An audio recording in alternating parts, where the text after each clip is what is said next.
ഉണ്ടെങ്കിൽ പോലും നമ്മൾ അതിലേക്ക് എത്തില്ലെങ്കിൽ അത് നമ്മളിലേക്ക് എത്തില്ല എന്ന് പറയുന്ന ഒരു സിറ്റുവേഷൻ ഉണ്ട്. അങ്ങനെ ഒരു കെയോസ് ഉണ്ടായിട്ടുണ്ടോ ഇനീഷ്യൽ ഡേയ്സിൽ? ഉണ്ടായിട്ടുണ്ട്, ഡെഫിനറ്റ്ലി. നമ്മള് ഇങ്ങനെ ഓഡിഷൻ ചെയ്യുമ്പോൾ ഓഡിഷൻ കുറേ ചെയ്തിട്ടാണ് ചിലപ്പോഴാണ് ഇങ്ങനെ ഒരു പ്രോജക്റ്റ് ക്ലിക്കായി കൺഫേം ആവുന്നത്. നമ്മളൊരു 50 ഓഡിഷൻ ചെയ്താൽ അതില് 4 എണ്ണം അടിപൊളി പ്രോജക്റ്റ് ആയിരിക്കും, ഓക്കെ, ആൻഡ് അവർ ചിലപ്പോൾ ഷോർട്ട് ലിസ്റ്റ് ചെയ്യും, and 1 or 2 will get confirmed. അപ്പോൾ ചാൻസസ് അങ്ങനെയാണ് പോകുന്നത്. അപ്പോൾ ഈ നമ്മളിങ്ങനെ 1 after the other ഒരു 20-25 ഓഡിഷനൊക്കെ എത്തുമ്പോൾ ഒരു മടുപ്പ് തോന്നും. അപ്പോൾ നമുക്ക് തന്നെ തോന്നും, ഇത് എന്തിനായി ഈ പരിപാടിയൊക്കെ ഏറ്റെടുത്ത് എന്നൊരു ഇത് തോന്നും. പക്ഷെ നാച്ചുറൽ ആണ്, എല്ലാ ആക്ടേഴ്സും പോകുന്ന ഒരു പ്രോസസ് ഉണ്ട്. അവർക്കൊരു സെൽഫ് ഡൗട്ട് ഉണ്ടാവും, ഭയങ്കര ക്രിട്ടിക്കൽ ആവും ചിലവർ അവരുടെ പ്രോസസ്സിനെ കുറിച്ച്. ഇങ്ങനെ കുറേ നാള് ഓഡിഷൻ കൊടുത്ത് ഒന്നും കൺഫേം ആയില്ലെങ്കിൽ നമ്മള് ഈ സ്ക്രീനിൽ കാണുമ്പോൾ നമുക്കൊരു മടുപ്പ് തോന്നും. ഡെഫിനറ്റ്ലി അതിൽ നിന്നൊക്കെ മാറി നിൽക്കണമെങ്കിൽ ഒരു സ്ട്രെങ്ത് വേണം, ഒരു കരുത്ത് വേണം.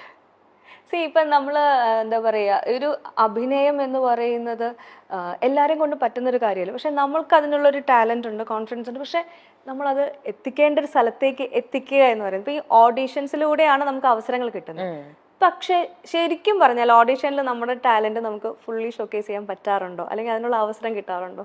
ചിലപ്പോൾ പറ്റും, ചിലപ്പോൾ പറ്റാറില്ല. അത് ആ ഓഡിഷൻ ചെയ്യുന്ന ആ ടീം അനുസരിച്ചിരിക്കും, പ്രോജക്റ്റിന്റെ ക്വാളിറ്റി അനുസരിച്ചിരിക്കും, അവര് നമ്മളെ ട്രീറ്റ് ചെയ്യുന്ന രീതി, അവരുടെ നമ്മളോടുള്ള ആ സ്വഭാവം, ഇതെല്ലാം അനുസരിച്ചിരിക്കും. കുറേ ഫാക്ടേഴ്സ് ഉണ്ട്. ഒരു നല്ല ഓഡിഷൻ, ഒരു അടിപൊളി ഓഡിഷൻ ആവണമെങ്കിൽ it has a lot of factors. ശരിക്കും എന്താണ് ഒരു ഒരേ ഓഡീഷന് പോയി എക്സ്പീരിയൻസ് ഉണ്ട്. സോ ലൈക്ക് നമുക്ക് നന്നായി പെർഫോം ചെയ്യാൻ പറ്റുന്ന ഒരു ഓഡീഷൻ എങ്ങനെയായിരിക്കണം, അല്ലെങ്കിൽ അതിനെപ്പറ്റി ഒന്ന് പറയാമോ? കാരണം എന്ന് വെച്ചാൽ സിനിമയിലേക്ക് എത്താൻ ആഗ്രഹിക്കുന്ന ഒരുപാട് പേരുണ്ട്. എങ്ങനെയാണ് ഓഡിഷൻസ് നടക്കുന്നത് എന്ന് പലർക്കും അറിയുന്നുണ്ടാവില്ല. പക്ഷെ അവർക്കൊരു ഇൻസ്പിറേഷൻ ആയിക്കോട്ടെ, ഒരു നല്ല ഓഡിഷൻ എങ്ങനെ ഇൻസ്പിറേഷൻ ആവുമല്ലോ എന്നറിയില്ല. ബട്ട് ഒരു ഓഫ് കോഴ്സ് നമ്മൾ പ്രിപ്പയർ ചെയ്യണം. പിന്നെ നമ്മൾ ആ ഓഡിഷൻ സ്പേസിൽ എത്തുമ്പോൾ of course you have to put your best version. നമ്മുടെ ഏറ്റവും നല്ല വേർഷൻ ആണ് നമ്മൾ കാണിക്കേണ്ടത് എന്നൊരു പ്രഷറുണ്ട്. ബട്ട് ഓൾസോ കുറച്ചുകൂടെ കംഫർട്ടബിൾ ആവണം നമ്മൾ. ലൈക്ക് ഇവരെന്റെ ശരിക്കുള്ള പേഴ്സണാലിറ്റി കാണാൻ ആഗ്രഹിക്കുന്നുണ്ട്. അവര് ആക്ടറിനെ മാത്രമല്ല നോക്കുന്നു, അവരൊരു പേഴ്സണാലിറ്റിയും കൂടെ തപ്പുന്നുണ്ട്. സോ പ്രസന്റബിൾ ആയിരിക്കണം ഡെഫിനറ്റ്ലി. അത് അപ്പിയറൻസിൽ മാത്രമല്ല, യു ഷുഡ് ബി ലൈക്കബിൾ. അത് ഞാൻ ഒരു പഠിച്ച ലെസൺ ആണ് ഡെഫിനറ്റ്ലി. ഞാൻ വിചാരിച്ചു, ഞാൻ കുറച്ച് ഇൻട്രോവേർട്ടഡ് ആയിരുന്നു തിയേറ്റർ ഒക്കെ ചെയ്യുന്ന സമയത്ത്.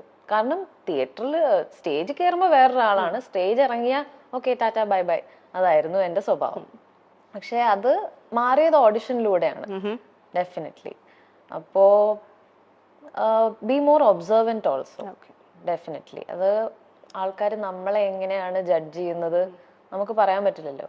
അപ്പോൾ കുറച്ചുകൂടെ ഒബ്സർവന്റ് ആയാൽ നമുക്ക് പറയാൻ പറ്റും, ലൈക്ക് ഇവർ ഈ റിയാക്ഷൻസ്, നമ്മളൊരു റിയാക്ഷൻ കൊടുക്കുമ്പോൾ അവരെങ്ങനെയാണ് അതിനെ ജഡ്ജ് ചെയ്യുന്നത് എന്നൊക്കെ. ഇങ്ങനെ ഒരു ഓഡിഷനിലൂടെ തന്നെയാണ് ഇപ്പോൾ നമ്മൾ അഞ്ജലിയിലേക്ക് എത്തിയത് അല്ലേ? ആ ഒരു ഓഡിഷൻ എങ്ങനെയായിരുന്നു? ആ ക്യാരക്ടറിനെ ശരിക്കും കൺസീവ് ചെയ്തിട്ടാണോ, അഞ്ജലി എന്നുള്ള കഥാപാത്രത്തെ മനസ്സിലാക്കിയുള്ള ഒരു ഓഡിഷൻ തന്നെയായിരുന്നു? ഓഡിഷന്റെ വേറെ ഒരു കഥ തന്നെയാണ് ശരിക്കും. കാരണം ഞാൻ ഇതുവരെ പോയിട്ടുള്ള ഓഡിഷൻസ് കമ്പയർ ചെയ്ത് നോക്കുമ്പോൾ ആട്ടത്തിന്റെ ഓഡിഷൻ തന്നെ വളരെ വ്യത്യസ്തമായ നല്ലൊരു പുതുമയുള്ള പ്രോസസ്സായിരുന്നു. ആൻഡ് ഓഡിഷനിൽ എത്തിയപ്പോഴാണ് എനിക്ക് മനസ്സിലായത് വേറെ ഒരു പരിപാടി തന്നെയാണ്. ഓഡിഷൻ സമയത്ത് ഞാനും ഷോർട്ട് ലിസ്റ്റഡ് ആയ ഒരു 4 പെൺകുട്ടികൾ ആക്ട്രസസും ഉണ്ടായിരുന്നു. ഇവരെല്ലാവരുടെയും കൂടെ വിനയ് ഫോർട്ട് പെർഫോം ചെയ്യുവാണ്. വിനയ് ഫോർട്ട് ഉണ്ടായിരുന്നു ഓഡിഷൻ. അപ്പോ അത് കണ്ടപ്പോ എനിക്ക് മനസ്സിലായി ഇത് എപ്പോഴും നടക്കുന്ന സംഭവം അല്ല. അപ്പൊ തന്നെ എനിക്കൊരു നല്ലൊരു എക്സൈറ്റ്മെന്റ് ഉണ്ടായിരുന്നു. ഡെഫിനറ്റ്ലി നമ്മൾ ഭയങ്കര എക്സൈറ്റഡ് ആയിരുന്നു. അത് ഓഫ്കോഴ്സ് ഓഡിഷനിൽ പോകുമ്പോൾ, എല്ലാ ഓഡിഷനിൽ പോകുമ്പോൾ നമ്മൾ വളരെ പ്രിപ്പയർഡ് ആണ്, ലൈക്ക് എന്ത് വന്നാലും നമ്മൾ റെഡിയാണ്. പക്ഷെ വിനയ് ഫോർട്ട് ഓഡിഷന് വന്ന് നിൽക്കുമ്പോൾ കണ്ടപ്പോ ഓക്കെ നൈസ് ആയിരിക്കും. ആൻഡ് ഈ യൂഷ്വലി ഓഡിഷന് തരുന്ന സീനില്ലേ, അത് സിനിമയിലുള്ള ഒരു സീനാണ്. യൂഷ്വലി അത് തന്നെയാണ് അവർ ചെയ്യുന്നത്. പക്ഷെ ഇതില് സിനിമയായിട്ട് ഒരു ബന്ധമില്ലാത്ത വേറെ ഒരു സീൻ തന്നെയാണ് ആനന്ദ് സെപ്പറേറ്റ്ലി എഴുതി തന്നത്. ആൻഡ് ആ സീൻ വായിച്ചാൽ നമുക്ക് തോന്നും ഇതൊരു ലവ് സ്റ്റോറി ആണെന്ന്. ആ ധാരണ വെച്ചാണ് ഞാൻ ഓഡിഷനിലേക്ക് പോയത്. പിന്നെ സെലക്ഷൻ കിട്ടിയപ്പോഴാണ് ഈ ഫുൾ കഥ സ്ക്രിപ്റ്റിന്റെ നറേഷനൊക്കെ കേട്ടപ്പോൾ മനസ്സിലായി ഓക്കെ ഇത് വേറെ പരിപാടിയാണ്.